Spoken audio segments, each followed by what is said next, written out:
존경하는 부산 시민 여러분, 박중묵 부의장님과 선배 동료 의원 여러분, 박경준 시장님과 하윤수 교육감님을 비롯한 관계 공무원 여러분 반갑습니다. 건설교통위원회 서지연 의원입니다. 부산시는 부산과 시민을 위해 시기적으로 필요한 사업을 마련하고 혈세로 마련된 예산을 지원합니다. 안전, 재난관리, 인프라, 복지 등 다양한 사업 마련은 모두 부산의 발전을 위한 것임은 틀림없을 것입니다. 부산시 의회는 부산시가 제출한 예산이 사업이 분명히 제대로 필요한 곳에 쓰이는지, 향후에 효과를 기대할 수 있을지, 더 나은 방법으로 시민들의 편익을 마련할 수는 없을지를 판단하고 감시해야 합니다. 본 의원은 오늘 시정 질의를 준비하면서 한 명의 부산시의회 의원으로서 시민을 위한 정책과 예산에 대해 더 날카롭게 보고 과감한 반대를 이끌지 못한 것이 아쉽다는 말씀을 먼저 올립니다. 아무리 목적이 좋다고 한들 우리는 입법기관입니다. 절차를 따르고 신중한 검증을 해야 하는 것이 직무입니다. 이에 오늘은 대중교통 혁신 방안의 일환으로 발표되었고 현재 시행 중인 동백패스에 대해 질의하고자 합니다. 가장 먼저 시장님 먼저 자리로 좀 모시겠습니다. 네, 시장님 반갑습니다. 네, 반갑습니다. 연일 노고가 많으십니다. 시장님께서는 취임하신 이후 부산시 혁신을 위해서 여러 가지 정책을 시의성 있게 적극적으로 발표해주고 계십니다. 시장님께서 혹시 주요 시책을 설정하고 발표하실 때에 가장 중요하게 생각하시는 점은 무엇인지 좀 여쭤봐도 되겠습니까? 큰 틀에서는 지금 부산을 글로벌 허브 도시로 만드는 한 축과 다시 태어나도 살고 싶은 부산이라는 캐치프레이즈로 시민 행복 도시를 만드는 것이 두 가지 기본 축입니다. 그에 따른 여러 이 과제와 정책들을 배치하고 있습니다. 네, 그러한 미래 비전과 부산 시민에 대한 수혜에 대해 고민하시는 점은 매우 공감합니다. 시장님께서는 대중교통 혁신 방안을 올 3월 발표하셨습니다. 부산시장으로서 대중교통은 우리 부산 시민의 이동권 보장을 위한 복지적 관점으로 접근하는 방면에 대해서는 좀 동의하시는 편이십니까? 네, 두 가지 측면이 있습니다. 하나는 교통복지라고 하는 차원이 있고요. 또 하나는 이 교통의 효율성을 높이고 대중교통 분담률을 높여서 궁극적으로는 넷제로를 향한 탄소 중립 사회를 향한 정책에도 부응할 수 있도록 하는 게 교통정책의 목표가 되겠습니다. 저탄소 정책과 대중교통 친화 그리고 이동권까지. 네, 잘 알겠습니다. 감사합니다. 자리로 다시 모시겠습니다. 다음으로 교통국장님 자리로 모시겠습니다. 예, 교통국장입니다. 네, 국장님. 부산시의 교통사안은 매우 복잡하고 다양합니다. 그런 상황에서도 최선의 결과를 도출하기 위해서 늘 애써주고 계심에 우선 감사 말씀드립니다. 앞으로 하실 마스나 타바라와 같은 DRT 정책도 매우 기대가 크다는 점을 강조하며 질문을 시작하겠습니다. 부산은 버스 요금, 지하철 요금이 올해 인상 전까지 몇 년째 동결이었습니까? 예, 시내버스는 10년째 동결이고 도시철도는 6년째 동결이었습니다. 꽤 긴 시간이었네요. 올해는 요금이 인상이 결정되었습니다. 무엇을 위한 결정이었습니까? 여러 가지 이유가 있겠습니다만은 급격한 그 재정 지원이 너무 많이 증가하고 해서 이제 시민들의 어떤 교통 불편 여러 가지 그런 요인이 고려가 되었습니다. 시의 재정 안전성을 위해서라고 이해를 하겠습니다. 요금에 대한 캐시백 사업은 동백패스가 처음 맞습니까? 그렇습니다. 예. 동백패스가 대중교통의 매력도를 높일 사업이라고 발표하고 계십니다. 혹시 그 근거가 무엇인지 좀 여쭤봐도 되겠습니까? 여러 가지 이유가 있겠습니다만 일단 저희는 그 대중교통에 대한 시민들의 접근성, 그다음 또 편리한 이용, 또 부담 없는 이용 이제 그런 방면에 중점을 뒀고요. 대중교통이 주로 어떤 사회적 약자, 서민들이 발의를 하지 않습니까? 이제 그런 측면에서 고려를 했습니다. 시민 부담 완화를 말씀 주시고 계십니다. 지금 부산의 대중교통 수송 분담률 몇입니까? 지금 현재 한 42% 선에서 왔다 갔다 합니다. 42%. 승용차 이용 비율은 어떻습니까? 한 38% 정도 됩니다. 네. 코로나 이전과 비교해 봤을 때 대중교통 그리고 자차 수송 분담률 추이는 각각 어떻게 판단하시고 계십니까? 코로나 이전에는 저희가 한 45% 수준까지 갔습니다만 코로나가 이제 정점에 달하면서 이제 개인 자가용 이용도가 상당히 높아졌습니다. 그런데 최근에 와서 대중교통 수송 분담률이 점차 회복세를 보이고 있다. 그런 추세로 말씀드리겠습니다. 회복세이기는 하지만 수치상으로 보았을 때는 정체의 정도로 보이고 승용차는 또 증가하고 있는 추이인데요. 그렇다면은 캐시백, 이 동백패스를 하는 이 인센티브가 대중교통 수송 분담률에 미치는 영향에 대해서 부산시는 연구한 적이 있습니까? 저희가 이 이제 정책을 도입하면서 부산연구원과 함께 그 연구를 했고요. 각계 부산의 교통 관련 학자분들하고 시민단체하고 같이 워킹그룹을 만들어 가지고 한 1년 정도 논의를 했습니다. 논의 과정에서 전체적으로 좀 중간계층에 있는 분들을 좀 끌어오는 측면에서 했고요. 실제로 다음 달 정도 되면 효과가 나겠습니다만 지금 8월에도 또 9월 초에도 대중교통이 급격히 증가하고 있다는 그런 방면에서 저는 상당히 좀 기쁘게 생각하고 있습니다. 현재 국토부 대광위에서는 K패스의 전신인 알뜰교통 카드를 시행하고 있습니다. 본 정책을 확장해야 할 정도로 수요도 높고 부산에서 사용하는 시민분들도 올해 누적 5만 명을 넘을 것으로 예상이 되는데 국장님 혹시 알뜰교통 카드를 시행한 후에 전국의 대중교통 수송 분담률 상승 효과가 몇 %인지 혹시 파악하고 계십니까? 그래, 알뜰교통카드는 저희 부산 같은 경우는 지난해에 3만 6천 명 정도 가입을 했고요. 그래서 이제 캐시백이 한 1만 9천 명 정도 지급이 됐는데 그와 대비해서 금년에 지금 상반기 중에 약 4만 8천 명 정도 가입을 했고 지급도 한 2만 7천 명 상당히 좀 큰 폭으로 증가를 했습니다. 지급 금액도 보니까 캐시백이 지난해 1년 동안 20억인데 금년 상반기 한 19억 정도 그 정도로 상당히 시민들의 호응이 좀 높고 그렇습니다. 이용도는 높고 호응도는 높지만 직접적인 수송 분담률과의 관계를 여쭤보았습니다. 결국 동백패스에 대한 사전 연구도 정기권에 대한 부분은 있었지만 캐시백 효과성 자체가 이 알뜰교통 카드 사례만 보아도 수송 분담률에 직접적으로 어떤 영향을 주는지는 지금 볼 수 없다라는 지점이 드러납니다. 부산시 단계별 혁신 과제를 보면 23년 단기 과제에 있어서는 시민 부담 경감, 시민 이동 환경 개선으로 3% 상승을 기대하고 있습니다. 어린이 요금 무료화로 부산 전역에 어린이가 대중교통을 탑승하게 된다면 약 1% 미만 상승 효과가 있겠습니다. BRT 같은 경우는 현재 기장 OCD와 한정 시범 사업이라 유의미한 수치가 나오지는 않을 텐데 지금 부산시 교통국에서는 그렇다면 동백 패스만으로 수송 분담률 2에서 3% 상승을 기대하고 계시는 겁니까? 예, 지금 그렇습니다. 지금 현재 동백 패스가 7월 달부터 홍보를 시작해가지고 8월 달에 16만 그 천건이 가입을 했습니다. 앞서 말씀하신 알뜰 교통카드 같은 경우는 5년 동안 저희가 약 4만 8천 명 정도 가입을 했는데 한두 달 만에 16만 명이 가입을 했고 그래서 저희가 당초에 요 동백 패스를 설계할 때 그 목표치 한 50%까지 지금 근접을 했고요. 대학생 방학이 개학을 하고 나서 저희가 집중적으로 많은 홍보를 하고 있습니다. 그래서 지금 하루에 2,500명에서 3,000건까지 계속 올라오고 있다는 말씀을 좀 드립니다. 동백패스의 가입자가 이제 굉장히 많다라는 말씀을 주셨는데요. 이제 중기 과제인 24에서 25년 대중교통 수송 분담률 목표는 50%고 2030년 수송 분담률은 60% 달성이 목표로 되어 있습니다. 하지만 우리 부산은 10년간 수송 분담률이 거의 정체이거나 하락 추이입니다. 25% 이상을 5년 만에 올릴 수 있는 직접적인 시책은 무엇입니까? 그래서 사실 뭐 계속 올라오다가 코로나라는 복병을 만나서 이런 현상이 됐는데 저희가 이제 동백 패스가 상당히 활성화될 걸로 보고 또 나가서는 또 빅데이터 기반 노선 개편하고 마스 공유 PM 이런 부분도 뭐 의원님께서 많은 의견을 주셨습니다만은 성공적으로 정착을 하고 제일 중요한 거는 그 도시철도 노선을 저희가 현재 139km입니다. 경전철까지 이게 236km까지 2배 정도 가까이 확대를 합니다. 도시철도 수송 분담률이 지금 현재 한 8% 정도인데 이게 약 10%만 증가해도 상당히 효과를 미치기 때문에 저희가 또 BUTX도 2029년도에 또 개통이 되고 하면은 충분히 가능한 그런 목표로 잡고 있습니다. 네, 그렇다면 지금까지 말씀하시는 것을 바탕으로 보면 수송 분담률이 결국 대중교통 활성화 정책의 실효성을 나타내는 지표로 보고 계시는 것 같습니다. 그리고 결국은 대중교통 친화 정책을 위함이신 것 같은데 함께 부가적으로 가야 하는 자차 억제 정책은 어디 있습니까? 그래서 이제 수요 관리 정책을 사실 뭐 난민이나 이런 부분에서 굉장히 같이 함으로 해가지고 효과를 많이 나타내는데 부산의 어떤 지형적인 여건이 사실은 우리는 그 서울이나 다른 대도시처럼 서울은 뭐 경기도에서 순환할 수 있고 대구는 경북에서 강주는 전남 그렇게 하지 않습니까? 저희 부산 같은 경우는 뭐 삼면이 바다와 강으로 돼 있어서 뭐 혼잡 통행료를 부과한다거나 이런 정책을 하기가 상당히 어려운 도시 그 지형적인 여건이 그렇습니다. 그래서 저희가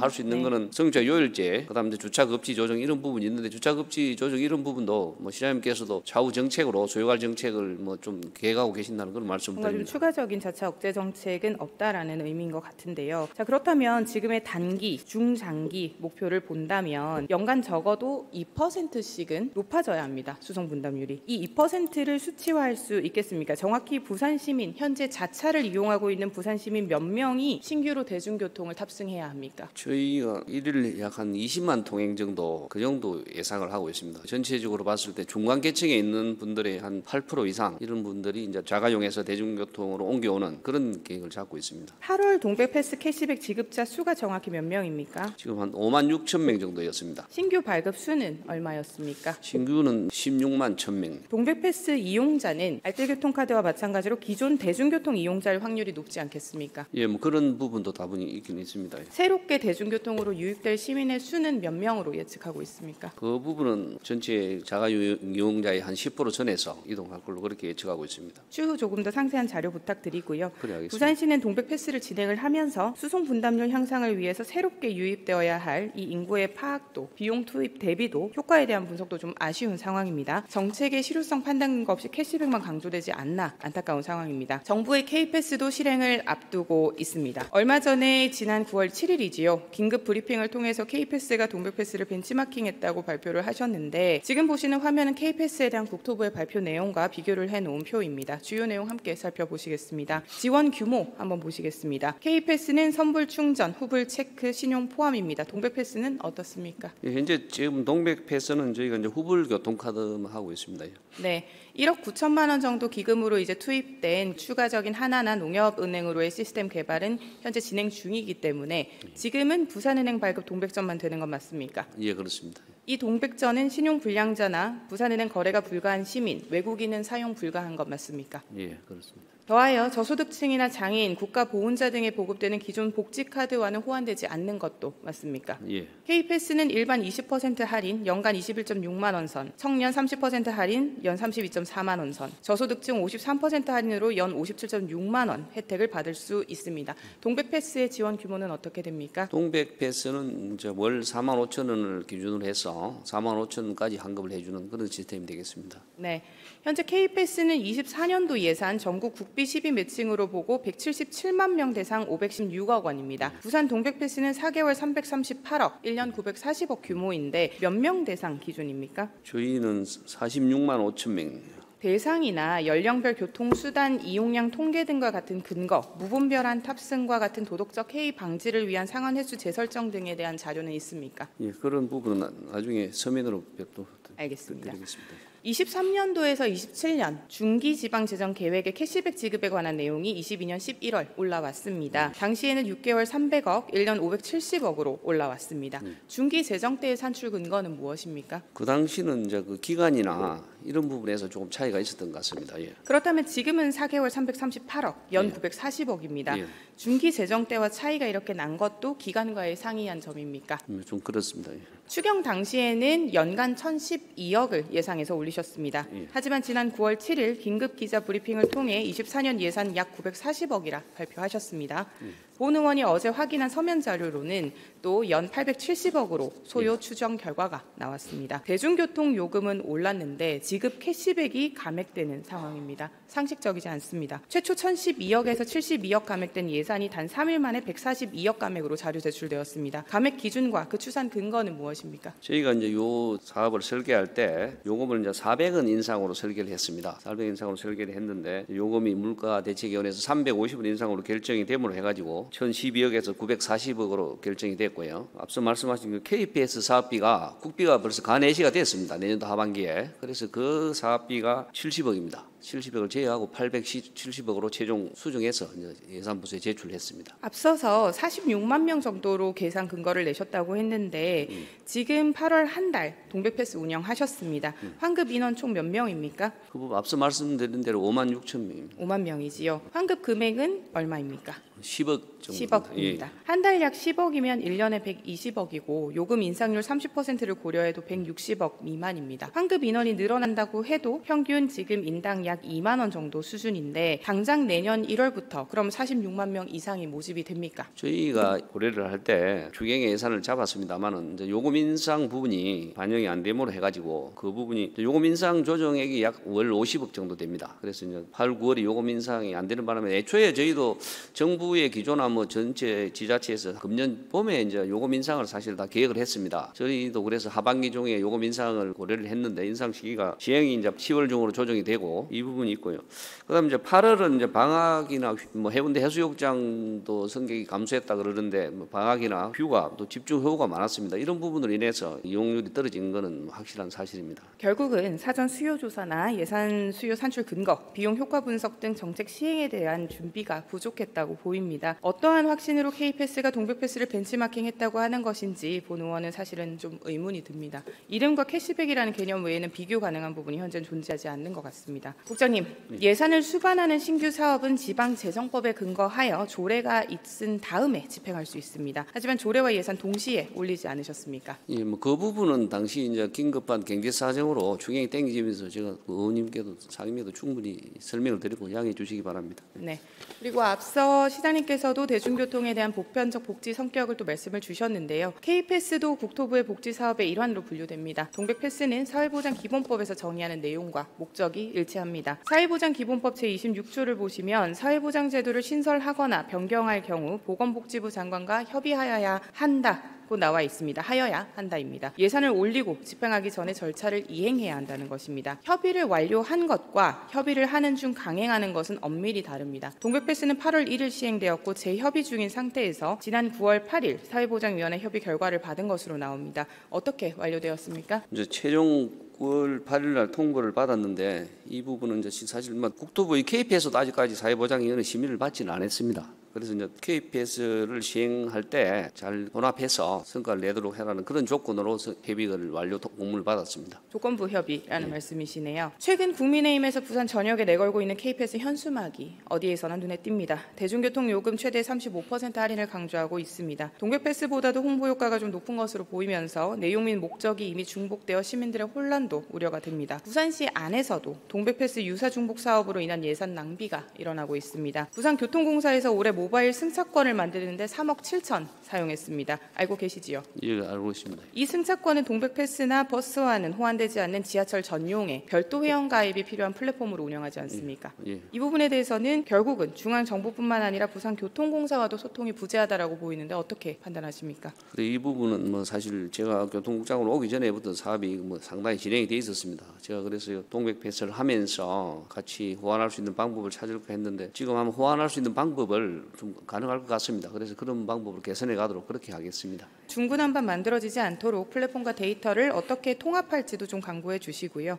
부산시는 그렇다면 캐시백 지급 방법과 결제 수단, 지원 대상 분류도 모두 다른 이 K패스와는 어떻게 병행하실 예정이십니까? 현재 그래서 KPS는 알뜰 교통카드 시스템을 그대로 가져옵니다. 알뜰 교통카드에 보면은 광주은행이 포함이 되어 있습니다. 그래서 제가 이제 실무적으로 광주시하고 광주은행하고 부산은행하고 이런 부분을 논의를 해 나가고 있는데요. 국토부에서도 이제 저희 동백패스를 사실 벤치마킹한 부분이 굉장히 많습니다. 그래서 실무 협의하면서 우리 부산시 의견을 적극적으로 받아주겠다 그렇게 하셨고 광주은행의 사례를 잘 반영해서 광주은행도 지금 이제 구불 교통카드 기능만 하고 있습니다. 그래서 저희도 그 잘로가 들어가도록 시스템적으로는 저는 생각에 우리나라 IT 기술 이런 부분 충분히 극복 가능하다 그렇게 생각합니다. 예. 네, 고등원은 탄력 요율을 반영한 부산형 전기 통합 할인권이나 수요응답형 택시와 같은 복지적 성격의 이러한 교통 정책도 추가 검토해 보는 것이 교통 정책에선 좀 필요한 부분이라고 생각을 합니다. 적어도 이 K패스가 시행이 된다면 이 전체적인 예산에 대한 조정은 산출 근거와 명확하게 좀 필요해 보입니다. 긴 시간 답변하느라 고생 많으셨습니다. 자리로 돌아가셔도 좋습니다. 기조실장님 자리로 좀 모시겠습니다. 네, 기획조정실장입니다. 네, 실장님 반갑습니다. 시 전체 안살림을 관리하시느라 노고가 많으십니다. 실장님, 부산시의 시책을 마련하고 사업을 시행할 때 정책의 효과성이나 재정 건전성, 행정 절차 이 모든 것이 시를 운영하는 데 중요한 요인 맞습니까? 네, 맞습니다. 시 재정 부담 완화를 위한 요금 인상 결정과 막대한 재정을 투입한 동백패스가 동시에 이루어집니다. 시 정책의 효과성, 재정 건전성 측면에서 동시에 두 사업이 이루어져도 괜찮다라고 보십니까? 시민들의 입장에서 예산이 들어가더라도 정책의 효과를 보기 위해서는 양자의 측면을 고려를 해서 가장 시민에게 효과적이고 또 정책의 목적을 달성하는 중간 지점을 저희가 마련할 수밖에 없고요. 그래서 이번 그 동백패스 같은 경우도 요금도 인상했지만 또 이제 대중교통의 수송 분담률도 늘리고 반면에 또 그 시민들의 또 부담도 완화하겠다는 다방면의 어떤 목표를 조금 수렴하기 위해서 저희가 그런 결정을 내려서 시행하게 됐습니다. 네, 시민 편의를 그래도 가장 앞세웠다라는 말씀이신 것 같습니다. 시민을 위한 사업이고 그리고 시장님의 주요 사업이라면 사실상 구체적인 산출 근거도 제시하지 못했고 효과성에 관해서도 연구한 적 없는 사업, 게다가 지방재정법 위반에 사회보장기본법에 따른 중앙정부 절차 완료 전 사업입니다. 이것이 편성되고 진행되어도 되는 것입니까? 의원님 말씀대로 법적이나 법령이라든지 조례에 있는 절차는 준수를 해야 됩니다. 다만 저희가 이제 준수를 안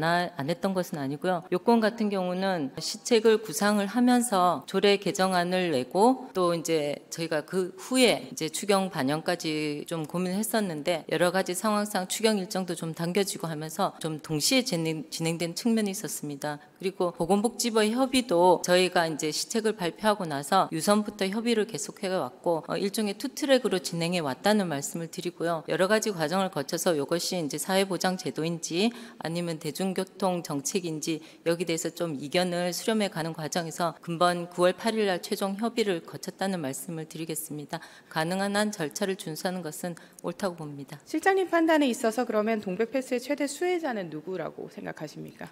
시민들을 위한 정책이니까 시민들이 최대한 수혜를 보실 수 있게 대중교통을 이용하시는 시민들께 가장 수혜를 드리도록 그렇게 계속 설계를 해 나가겠습니다. 네, 본 화면을 좀 보시겠습니다. 부산은행의 동백전 홍보 문자입니다. 동백패스, 지금은 부산은행 동백전 후불교통 체크카드만 된다는 문자입니다. 만 18세 미만 외국인 신용불량 정보 등재자는 발급 불가하다는 항목도 눈에 띕니다. 동백패스 이용 대상은 부산은행 거래가 가능한 부산 시민, 대중교통을 이용하는 그 성인일 뿐입니다. 보편복지라고 보기에는 한계가 분명합니다. 더 나아가서 본 캐시백 예산 338억은 모두 어디에 예치가 됩니까?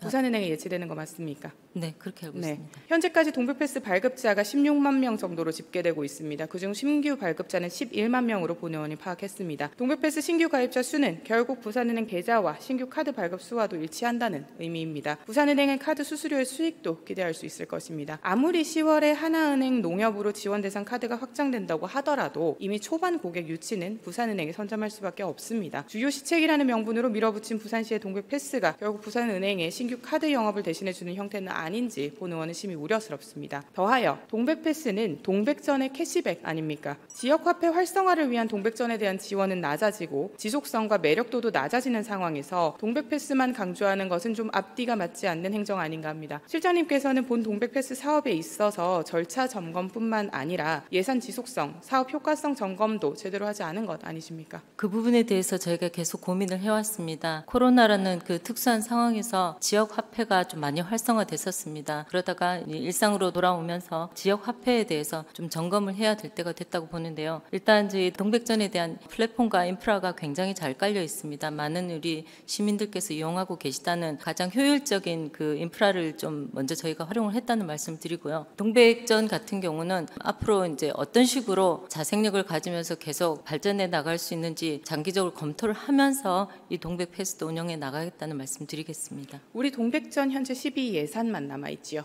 얼마입니까? 동백전 말씀하시는 겁니까? 금년도 예산은 800억 정도로 저희가 알고 있습니다. 500억 아닙니까?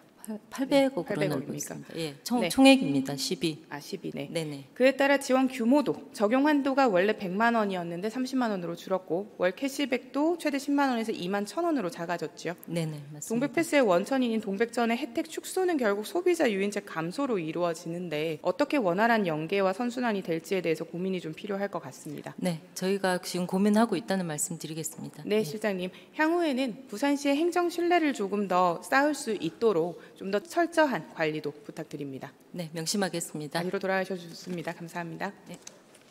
부산은 승용차 통행량이 22년 국가교통조사 기준 서울특별시 다음 전국 2위인 도시입니다. 하지만 최근 4년간 승용차 통행 속도는 시속 3km 감소했고 시내버스의 통행 속도는 시속 1.5km 감소했습니다. 버스 노선 변경과 배차 시간에 대해서도 잡음이 끊이질 않습니다. 지금 부산은 자동차를 타기에도 대중교통만 이용하기에도 불편한 도시입니다. 하지만 부산시는 대중교통 신화 도시가 되겠다 말합니다. 그러나 부산시 대중교통 혁신 방안에는 대중교통의 매력도를 높이는 직접 적이고 혁신적인 방안은 없습니다. 자차 억제 정책도 없습니다. 수요 관리 정책도 미흡합니다. 무엇을 어떻게 하겠다는 것입니까? 시의 재정 부담 완화를 기대하며 시행한 대중교통 요금의 인상은 전국 최고라는 오명과 함께 오롯이 부산 시민들의 부담이 되었습니다. 반대로 시민 부담 완화를 기대한다며 동시에 시행하는 동백패스는 정작 교통 약자나 취약계층의 부담은 내버려 두고 부산은행 동백전을 발급할 수 있는 시민만의 부담 완화를 보장하게 되었습니다. 부산시의 대중교통 적자 재정 지원 지원금은 전년도 기준 7,098억입니다. 하지만 요금 인상과 동백 패스 두 정책이 동시에 시행되면서 시는 그저 약 540억 정도만을 재정 수익으로 기대하게 되었습니다. 동백 패스를 하지 않았다면 요금을 당장 올릴 필요도 없었던 상황입니다. 더하여 23년 기준 부산시 자체 사회복지 예산은 3,882억 원입니다. 동백 패스는 연간 940억으로 부산시 자체 복지 예산의 약 24%를 차지합니다. 이 예산 규모라면 택시 요금 인상으로 올 9월부터 예산이 고갈될 예정인 시각, 지체, 자폐 등 비휠체어 중증 장애인들의 자비콜을 막힘없이 지원할 수 있고 교통약자 이동 편의 증진법에 따른 저상버스 도입의 수를 대폭 늘릴 수 있었습니다. 교통국의 예산이 아니라면 1년 940억 규모의 예산으로는 매번 중요성을 강조해도 지나치지 않을 어린이병원, 응급의료시설 확충을 위해 서부산 의료원 또는 침례병원 등 지역 거점형 병원의 첫 삽도 바로 뜰 수 있습니다. 우리는 제대로 준비되지 않은 정책으로 23년도 부산 시민의 안전과 복지에 대한 기회 비용을 잃은 것입니다. 동백 패스, 진정 시민을 위한 정책인지 묻지 않을 수 없습니다. 그저 새로움을 가장한 정책을 시민의 혈세로 마련하는 포퓰리즘 사업의 눈속임은 아닙니까? 그저 총선 시기에 맞춰 여론에 악영향을 미치는 대중교통 요금 인상을 덮기 위한 모략은 아닙니까? 지금 동백 패스의 최대 수혜자는 부산 대중교통 정책도 부산 시민도 아닙니다. 본 의원은 시민의 특혜를 인질 삼아 절차도 무시한 채 성급하게 강행하는 정치적, 개인 치정용 사업에 목소리 높여 반대할 것입니다. 그에 따른 책임과 개선도 강력하게 촉구합니다. 부산시의 성급한 행정의 대표 사례인 동백 패스가 시들어져 버린다면 시민들의 부산 시정에 대한 신뢰는 꽃 피우기도 전 져버릴 것이라는 사실을 기억해 주시길 당부드리며 시정 질문을 마치겠습니다.